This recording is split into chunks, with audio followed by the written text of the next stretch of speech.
Hi, good evening to all. So today's topic is the importance of the cooperative banks and its types. It is one of the important topics now of a banking theory.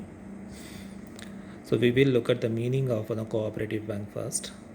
Is a financial entity which are operated on cooperative principles. It's a financial institutions which operates now the cooperative principle of the certain community the individuals. It is a voluntary association of members for a self-help and caters to their financial needs on the mutual basis. The main purpose of the cooperative bank is to fulfill their self needs, especially in the monetary terms, on a mutual basis. The main function is to link the farmers with the money market of the country.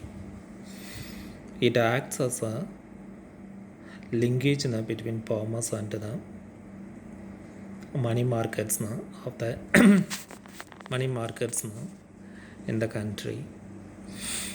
It acts as an intermediary between farmers and the money markets. They are registered under the States Cooperative Societies Act and regulated by RBI and governed by the Banking Regulation Act 1949 and Banking Laws Cooperative Societies Act 1955. It's all the legal information about the cooperative banks. Moving forward to the importance of the cooperative banks, it provides an effective alternative to the traditional defective credit system of the village money lender. The first importance of a cooperative bank is to eradicate the money lender system because who charges a lot of the interest higher interest rate than the cooperative banks.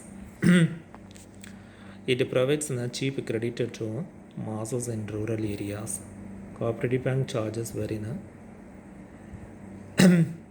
less interest rate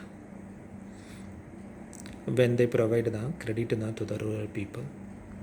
Cooperative banks have discouraged unproductive borrowing personal consumption and have established the culture of productive borrowing. Cooperative bank encourages only the culture productive borrowing only. Cooperative credit movement has encouraged saving and investment instead of coding money to the rural people tend to deposit their savings in the cooperative or other banking institutions. Cooperative bank enhances the saving habit of rural people.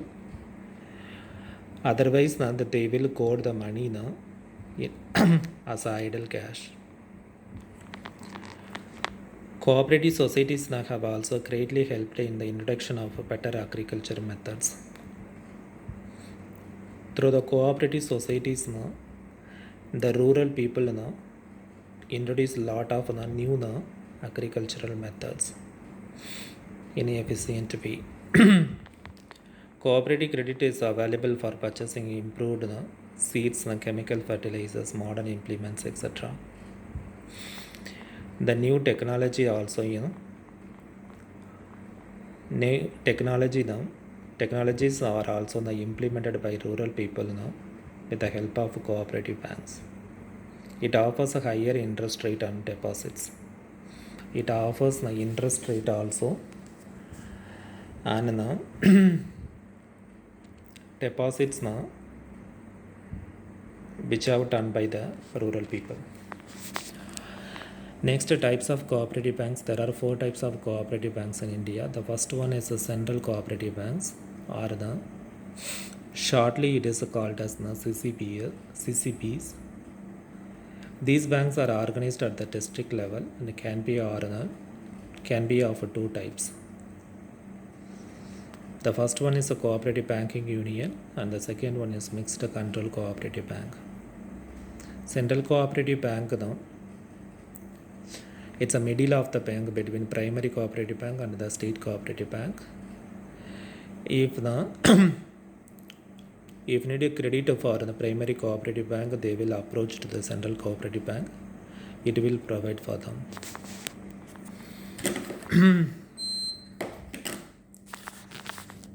It operates at the district level. In cooperative banking union, the members of the bank are the cooperative societies only. The first category only the members and the cooperative society individuals only remain. In the second, the members can be cooperative societies as well as individuals. In the second sector, it's all mixed up with the members and the cooperative societies and individuals. Their function is lend money mainly to the affiliated primary societies, which the typical loan tenure lending between 1 to 3 years. The main purpose of these banks of this bank is to lend money to the weaker section people, and the loan period also between 1 to 3 years. The next one is state cooperative banks, or shortly it is called as SCPS. These banks are organized and operated at district level and rest at the top of the hierarchy in the cooperative credit structure. It is in the higher position of cooperative banks in the hierarchy. It operates in the district level. With the help of the state cooperative banks, the RBA funds the cooperative institutions. RBA provide the finance directly to the state cooperative banks. Through state cooperative banks, it will transfer to the other cooperative banks. These banks also get loans at an interest lower than the standard bank rate. It will approach the RBA to get loans. The RBA charges interest lower than the commercial banks. The next one is the primary cooperative banks, or shortly it is called as a PCPS. These offer credit services in the urban and semi-urban areas. Primary cooperative bank provide loans to the urban and semi-urban regions as well as the rural people. It operates in the village level only. They receive concessional refinance services from RBA and IDBI from time to time for them to offer housing loans and other types of loans that can be used by small businesses. It will get a finance from the RBA and IDBI for housing loans and other purpose of small scale industries. The last one is land development banks.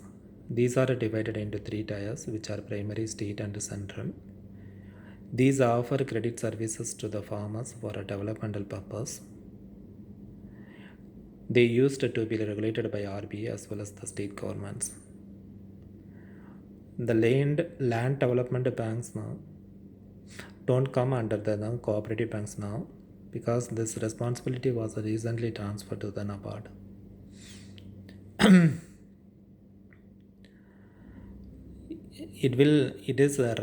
It runs especially for the rural development and regulated by the RBA as well as the state governments. RBA and state governments finance to this bank through which farmer rural people or the small scale industries people get benefited from them. Thank you. We will see you again with another session. Until then, stay tuned, stay blessed. Bye.